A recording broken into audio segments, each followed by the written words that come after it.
안녕하세요 파이 여러분, 초코명리의 초명입니다. 여러분들은 왜 사주 상담을 받으시나요? 미래가 불안해서? 아니면 힘든 결정을 앞두고 명리적인 조언이 필요해서? 공부를 해보니까 내 사주가 안 좋은 사주인 것 같아서 전문가에게 확인받으려고? 실은 내 사주뿐만 아니라 내 자녀, 사업 파트너, 남자친구나 여자친구 또는 결혼을 앞둔 예비 배우자의 사주를 들고 와서 상담받으려는 분들도 많이 계시는데요. 어떤 사주든지 간에 대체적으로 학업운, 애정운, 직장운, 취업운, 재물운, 승진운, 사업운, 건강운 이런 것들에 대해 질문들을 많이 하시는 것 같습니다. 그런데 여러분 그거 아시나요? 일반적으로 사주 상담을 받을 때 상담비가 아깝지 않으려면 가급적 해서는 안 되는 질문들이 있다는 것을요. 오늘은 사주 상담을 받을 때 무조건 피해야 할 상담 유형과 절대 해서는 안 되는 질문들에 대해 알아보도록 하겠습니다. 자, 첫 번째로 잘못된 상담의 유형은 바로 내 사주를 품평받기 위한 상담입니다. 이런 분들은 상담 시작하기 전에 꼭 먼저 하는 질문들이 있으세요. 선생님, 제 사주에서 뭔가 잘못되었거나 안 좋은 부분들에 대해서도 어떤 나쁜 말이든 다 괜찮으니까 그냥 솔직하게 다 말씀해 주세요 라고 하십니다. 상담은 아직 시작도 안 했거든요. 그런데 다짜고짜 제 사주가 안 좋은 사주 맞죠? 라고 먼저 물어보는 경우도 있고요.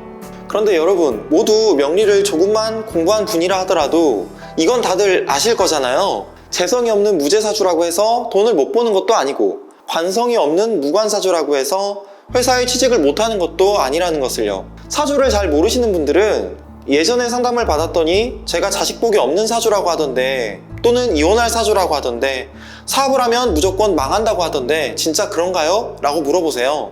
그런데 답답한 게 사주를 조금 공부하신 분은 또 어떤지 아세요? 대체적으로 신살 있죠, 신살을 딱 가지고 와서 선생님 제가 백호살이 있는데 괴강살이 있는데 양인살이 있는데 이거 괜찮은가요? 라고 별로 의미 없는 질문들을 하신다는 말이죠. 참고로 저도 병호일주 겁재 양인입니다. 저는 많은 분들이 당연히 이런 질문을 하실 수 있다고 생각합니다.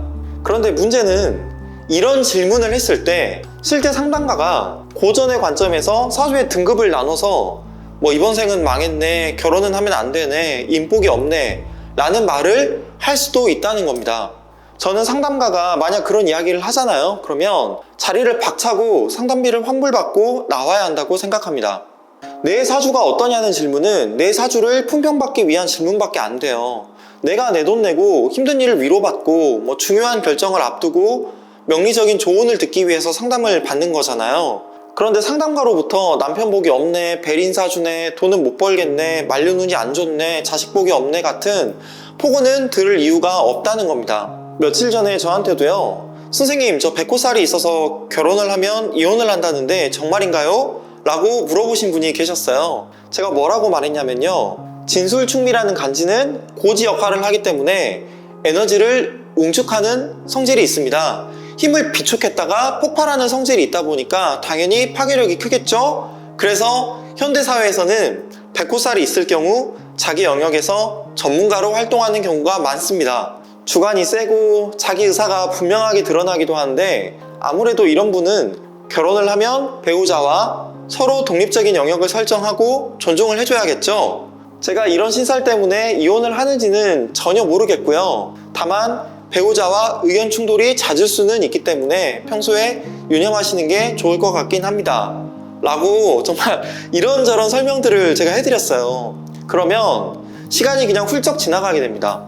괴강, 양인, 백호에 대해서는 인터넷에 검색만 해도 어떤 작용을 하는지 원리가 어떤지는 금방 나오거든요. 시간이 모자라서 정말 중요하고 정말 궁금한 내용을 못 물어보시는 경우가 많기 때문에 저는 이런 질문은 안 하시는 게 좋다고 생각합니다. 사실 내 사주가 나쁜가요? 라는 질문 자체를 안 하시는 게 제일 좋습니다. 명리학 고전 명리종종에 사주에 병이 있으면 평범한 사람의 병이고 병이 있어야 기명이다 라는 문장이 있어요. 제가 좋아하는 문장인데요, 정확하게는 병도 있고 약도 있어야 한다는 건데 약이야 우리가 대운이나 세운에서 들어올 수 있는 거잖아요. 근데 운에서 안 들어오면 어떻게 해야 될까요? 내가 노력하고 행동해서 약을 만들어내야죠. 어쨌든 해당 문장의 전제는 사주가 치우쳐져 있어야 귀명이다, 병이 있어야 귀명이다 라는 거거든요. 위기 속에서 크게 성장한다는 겁니다. 사주를 치우치게 만드는 기운을 병이라고 보시면 돼요. 그거를 귀신이라고도 합니다. 그런데 저는요, 제 사주의 귀신이 너무나 사랑스럽습니다. 왜냐면 그 치우쳐진 기운이 저라는 사람의 개성을 만들고요, 저랑 다른 사람을 구별하는 차별점을 또 만들어주거든요. 저는 화기가 강한 병호일주예요. 그렇기 때문에 미디어나 이렇게 여러분들 앞에서 저를 드러내는 기운이 강한 거죠. 그 치우친 기운은 저한테 익숙한 기운이면서 제가 가장 잘 쓰기 쉬운 기운이기도 합니다. 그래서 직업적인 도구로도 잘 쓸 수 있게 되는 거예요. 저는 미디어 쪽 분야에서 오랫동안 일을 해왔거든요. 대학에서 사진도 전공했고요. 어쨌든 제 사주가 나쁜가요? 라고 물어보시면 제가 퉁쳐서 아닌데요? 라고 이야기할 수도 있어요. 그런데 그렇게 이야기한다고 해서 받아들이시지는 않겠죠. 왜냐면 저는 인복도 없고 취업도 계속 안 되고 여자친구도 못 사귀고 있고 사업은 망했고 이거 제 사주가 문제인 거죠? 라고 말하시는 분들이 있어요. 내담자 본인이 내 사주는 나쁘다고 이미 다 정해놓고 내가 사주 때문에 뭘 해도 안 된다고 다 정해놓고 상담가한테 동조를 요구하는 게 되어버립니다. 그러면 저는 어떤 상담가는 이런 부분 때문에 안 좋게 볼 수는 있겠지만 그렇다고 단순히 딱 그거 하나 때문에 그런 게 아닙니다 라고 정말 길게 설명을 드려요. 그러면 또 쓸데없는 이야기가 당연히 길어지겠죠? 사주 구조를 보고 답변을 드리더라도 본인이 이미 내 사주가 안 좋아 라고 생각을 하고 있기 때문에 제가 드릴 수 있는 답변의 범주도 확 줄어들 수밖에 없어요. 내담자가 자기 사주에 대해서 이미 부정적으로 바라보고 있기 때문에 제가 무슨 답변을 해도 만족을 못할 가능성이 아주 큽니다. 제가 어떤 말을 해도 잘 위로가 안 되는 거예요. 이게 가장 큰 문제거든요. 그런데 이런 질문을 하는 분들이 가장 많이 당하시는 게 뭔지 아세요? 바로 네 사주가 이게 문제인데 이걸 해결하려면 부적을 써야 돼, 구슬해야 돼, 이름을 바꿔야 돼, 이런 권유를 가장한 사기에 정말 취약해진다는 겁니다. 이런 분들은 높임말도 안 써요. 반말을 합니다. 심지어 너는 네가 이 업보를 해결하려면 사주 공부를 해야 돼. 그런데 내가 사주 강의를 올려놓은 게 있는데 이게 200만 원짜리야. 이거 싼 거거든? 그러니까 한번 결제하고 평생 공부를 해봐. 뭐 이런 식으로 자기 강의를 팔아먹는 분이 있다는 이야기도 정말 수도 없이 들었습니다. 부적을 써라, 계명을 해라 이런 이야기를요, 내가 안 들었다고 해도 어쨌든 자기 사주, 자기 인생, 자기 운명, 또 자기 부모를 원망을 하고 내면이 취약해져서 어떤 말이든 쉽게 흔들려서요, 안 좋은 유혹에 빠질 가능성이 높아진다는 겁니다. 그러니까 이게 문제인 거예요. 부정적인 생각이 계속해서 드니까 결국에는 좋은 이야기를 해주는 상담가를 만날 때까지 내가 계속해서 사주를 보러 다니는 경우가 많아진다는 겁니다. 이걸 한마디로 뭐라 하냐면요, 상담 쇼핑이라고 해요. 또 몇천만 원을 내고 뭐 굿이나 제사를 지내는 경우까지 가게 된단 말입니다. 이게 제가 가장 싫어하는 공포명리나 협박명리가 되는 거예요. 그래서 여러분 정말 이런 거 조심하셔야 됩니다. 저는 부적을 쓰거나 계명을 하거나 굿을 하는 것도요, 아예 효과가 없다고 보지는 않습니다. 플라시보라고 하더라도요, 일부 효과는 있어요. 그런데 큰 문제가 뭐냐면 내가 이런 것들로 효과를 보기 위해서 나는 돈만 냈고 다른 생산적인 노력은 전혀 안 한다는 겁니다. 그런데 명리학은 그게 아니거든요. 재성이 부족해요. 그러면 재성은 관계성이잖아요. SNS를 하거나 사람들하고 넓게 동아리 활동을 하면서 사람들과 넓게 만나거나 뭐 기부나 봉사활동을 할 수도 있고요. 목기운이 부족하면 내가 등산을 자주 하거나 식물을 가꿀 수도 있는 거고요. 인성이 부족하면 또 어떻게 해야 되죠? 종교, 철학, 명리학, 인문학 공부를 하거나 대학원에 진학하거나 기수련이나 뭐 기도를 할 수도 있겠죠. 그러니까 명리적으로는 식상생재든 관인상생이든 인비생비, 인성생비, 재생관 등 이런 십성에 맞춰서 필요한 기운들이 있다면 이 흐름을 원활하게 해줄 수 있는데, 부적을 쓰거나 이런 건 이런 자발적인 나의 노력이나 의지나 행위와는 차원이 전혀 다른 그냥 1차원적인 해결책에 불과하다는 겁니다. 그래서 구슬하고 부적을 쓰고 제사를 지내는 거는 정말 최후의 수단이 되거나 아예 수단으로서도 저는 선택하면 안 된다고 봅니다. 상담가는 명리적으로 내담자가 처한 문제를 해결할 수 있도록 그 명리적인 테두리 안에서만 조언을 해줘야 해요. 의욕을 북돋아주고 부정적인 마음을 긍정적으로 변화시킬 수 있도록 어깨를 두드려줘야 한다는 겁니다. 만약 상담을 받았는데 제가 말씀드렸던 그런 상담가가 아니라 뭐 부적, 계명, 굿, 제사 이런 걸 권한다? 그러면 그냥 걸으세요. 그냥 상담비를 환불받고 저는 나오시라고 강력하게 말씀드리고 싶습니다. 자, 이번엔 두 번째로 잘못된 상담에 대해서 알아볼까요? 제가 두 번째로 말씀드리고 싶은 잘못된 유형의 상담은 바로 정해진 내 미래가 어떤지에 대해서 질문하는 상담입니다. 예를 들면 제가 언제 결혼하게 되나요? 제가 언제 자녀를 낳게 되나요? 제가 언제 죽게 되나요? 언제 취직하나요? 이런 질문들을 하는 경우에요. 언제 결혼을 할지, 언제 자녀를 낳을지, 언제 죽게 될지 이런 건 저도 잘 모릅니다. 대신에 이건 확실히 말씀드릴 수 있어요. 이때 결혼을 하면 훨씬 유리합니다. 이때 자녀를 낳는다고 하면 낳기가 더 쉽습니다. 그리고 건강관리에 이때만큼은 온 힘을 쏟아야 됩니다 라고 그때가 언제인지는 명리적으로 정확하게 말씀드릴 수 있거든요. 만약에 결혼을 내가 언제 할지가 사주에서 정해져 있다고 쳐볼까요? 그러면 당장에 웨딩 플래너 하시는 분, 그런 결혼식 업체 직원들부터 당장에 사주 공부를 해야 합니다. 내가 성별로 딱딱 맞춰서 자녀를 언제 낳는지가 사주에 딱 정해져 있다고 하잖아요. 그러면 산부인과 의사들부터 당장 명리학 공부를 해야겠죠. 저는 의대 교과서에 당장 명리학이 들어가야 된다고 생각을 해요. 사람이 사주를 보고 언제 죽는지 알 수 있다고 하면 당장 그걸 밝혀낸 사람을 찾아가서 노벨상을 줘야죠. 그게 아니더라도 현대과학이 당장 사주를 분석하겠다고 달라들 일이 되겠죠. 사람이 언제 죽는지를 알려준다는데 얼마나 신기한가요? 그런데 진짜 그렇다면 장래 지도사는 물론 생물학자나 노화 연구하시는 분들이나 어쨌든 이런 분들이 모두 사주 공부한다고 달라들어야 하지 않을까요? 명리학은 음과 양의 바탕을 둔 학문입니다. 끊임없이 음과 양이 변하잖아요. 그런 것처럼 우주의 모든 질서가 끊임없이 변하는데 어떻게 인간의 운명 따위가 결정되어 있겠어요? 그러니까 대신에 대운을 보고 언제가 유리하고 언제가 불리하구나 라는 건 설명해 줄 수 있죠. 그런데 아직 오지도 않은 40년, 50년 후에 말년에 대해서 제가 말년운이 어떤가요? 라고 질문하는 게 얼마만큼 의미가 있을지는 잘 모르겠습니다. 그러니까 상담하시는 분들의 스타일에 따라서 내담자 전체 인생에 대해서 설명을 해주시는 분도 있고요. 아닌 분들도 있거든요. 그런데 지금 시대는 마음만 먹으면 이사를 가거나 직업을 바꾸거나 얼마든지 마음 먹은 대로 할 수 있는 시대잖아요. 그러니까 변화나 변동의 요소가 아주 큽니다. 내가 당장 5년 후에 뭘 하고 있을지에 대해서도 확신하기가 힘들죠.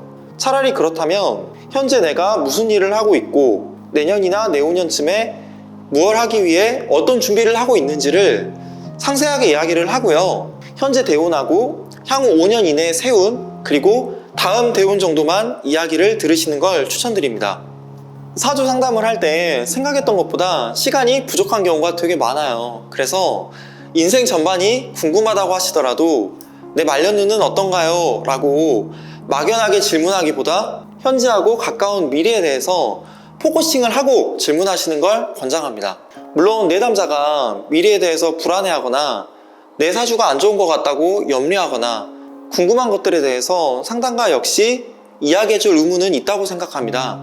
그런 것들을 잘 듣고 불안한 마음을 보듬어서 문제가 있다면 해결할 수 있는 방안도 함께 이야기해 줘야겠죠.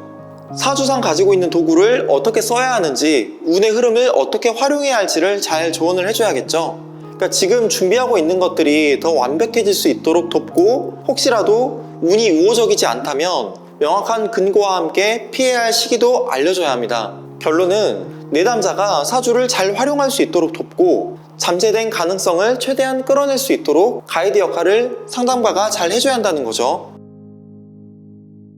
세 번째 잘못된 상담은 나의 이득을 위해 타인의 사주를 가져와서 묻는 상담입니다. 이혼을 앞두고 또는 특수관계인이었다가 관계가 악화돼서 소송을 하게 되었다거나 이런 건 제외하고요. 예를 들면 남자 사주를 한 5개 가지고 와서 내가 누구랑 결혼해야 더 잘 살 수 있냐 이런 걸 묻는 경우입니다.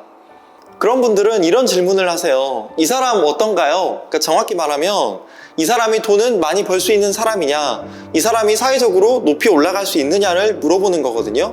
그러니까 내가 돈은 많이 벌 수 있느냐, 내가 언제 집을 파는 게 좋으냐처럼 세속적인 질문이라고 하더라도 나에 대한 질문이면 뭐든 상관없습니다. 그런데 같은 질문이더라도 이 사람이 나한테 도움이 되느냐라고 묻는 건 이건 사주 상담이 아니고요. 역시 사주 품평 그 이상도 그 이하도 아니게 되어버립니다. 일반적으로 결혼을 앞두고 예비 신랑이나 신부의 사주를 들고 와서 궁합을 보는 분들은 많이들 계세요. 또는 공동 투자나 동업을 앞두고 투자나 사업 파트너의 사주를 들고 와서 내가 이 사람이랑 같이 사업하는 게 어떠냐고 묻는 분들도 계십니다. 이런 분들에게는 상담가로서 명리적인 도움을 드릴 수 있죠. 예를 들어서 관계론적인 측면에서 결혼을 앞둔 상대라고 하면 서로가 서로에게 복돋아져야 될 부분들, 또 피해야 될 부분들, 부부싸움이 잦아질 수 있는 시기 등에 대해서 이야기해 줄 수 있잖아요. 동업, 또 투자 파트너라고 하면 역시 서로의 대세운의 흐름을 살펴서 언제 투자나 사업을 할 때 더 성취가 클지, 목표 양발을 더 쉽게 이룰 수 있는지 등에 대해서 이야기해 줄 수도 있습니다.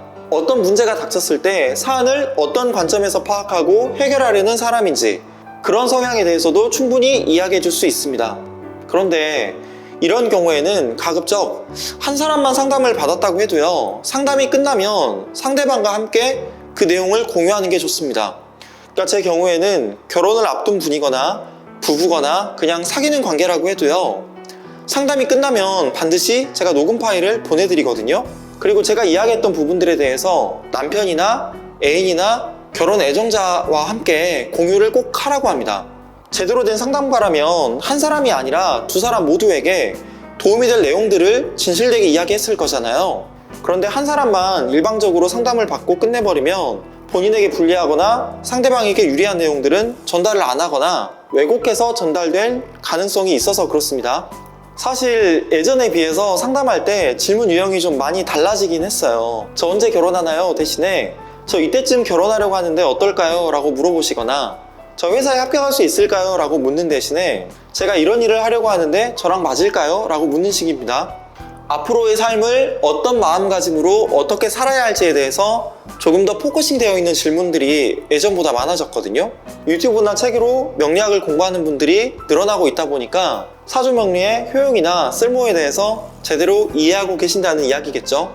저는 사주는 믿고 안 믿고의 영역이 아니라 내가 어떻게 활용할지에 대한 영역이라고 생각합니다. 내가 어떻게 살아야 할지에 대해서 정말 많은 것들을 간결하게 이야기해 줄 수 있는 학문이 명리학이라고 생각하고 있거든요. 사실 오늘 콘텐츠를 찍기 전에 고민이 좀 많았습니다. 상담을 하다 보면 제가 전에 제 사주를 다른 분께 봤는데 제가 몇 년도에 협심증으로 죽는다고 하더라고요. 진짜 그런가요? 제가 돈은 별로 못 벌 사주라는데 왜 그런가요? 제가 결혼하면 반드시 이혼한다는데 어떻게 보세요? 자녀복이 없다는데 어떻게 해야 하죠? 이런 말도 안 되는 질문들을 정말 많이들 하시거든요. 그러니까 저도 좀 부끄럽습니다. 왜냐면 같은 명리학계에 몸을 담고 있으니까요. 그런데 저는 사주명리를 도구로 상담하시는 분들 중에 자격이 안 되는 분들이 너무나 많다고 생각을 해요. 이런 분들 때문에 사주명리가 아직도 음지에서 제대로 된 학문으로 대접을 받지 못하고 있다고 생각하고 있거든요. 게다가 사주 상담가마다 상담비가 천차만별이잖아요. 그러니까 싸게는 1, 2만 원부터 비싸게는 100만 원 넘게 받으시는 분들도 있는데 사실 비용이야 내담자가 만족하면 이해할 수 있는 부분이라고 생각합니다. 근데 1, 2만 원짜리 상담이든 수백만 원짜리 상담이든 내가 정당하게 비용을 지불하고 상담을 받는 건데 제대로 된 상담, 내가 만족할 만한 상담을 받을 권리는 최소한 내담자에게 있는 거잖아요. 그래서 저한테 상담 받는 분들에게도 어떻게 하면 좋은 상담을 해드릴 수 있을까, 이런 부분에 대해서 말씀을 드려보고 싶어서 오늘 이 영상을 찍게 됐습니다. 일단 좋은 상담이 어떤 상담인지 말씀드리기 전에 오늘은 잘못된 상담, 하면 안 되는 질문들에 대해서 이야기를 해보았고요. 다음 시간에는 제가 정말 하고 싶었던 이야기인 좋은 상담이 어떤 상담인지, 어떻게 해야 나에게 맞는 상담가를 찾을 수 있을지에 대해서 이야기해 보려고 합니다. 제가 엊그저께 파마를 했는데 보시면 아시겠지만 지금 브로콜리 머리가 됐어요. 헤어스타일에 자신이 없어가지고 영상을 언제 찍어야 될까 좀 고민을 했는데 오늘 또 이렇게 찍게 됐습니다. 지금까지 제 영상 시청해주신 파이 여러분들께 진심으로 감사드립니다. 저는 다음 시간에 또 찾아뵐게요. 그럼 모두 안녕히 계세요.